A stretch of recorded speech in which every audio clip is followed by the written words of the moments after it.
Hvor er det godt, de kommer her, Andersen. Ja, så. Kjeld og jeg vil nemlig utrolig gerne lave en opgave om vildsvin. Ja, men det er skam også et meget interessant dyr. Suscrofa. Ja, nemlig sofa.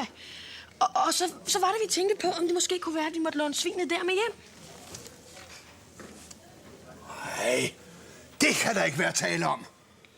De må forstå, at det ikke er en opgave, vi er blevet bedt om at lave, så vi er nødt til at lave den derhjemme.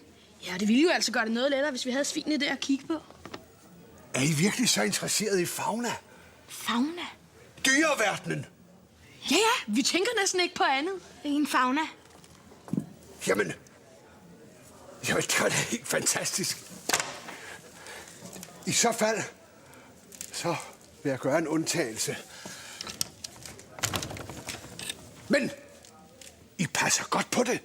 Som var det vores egen mor.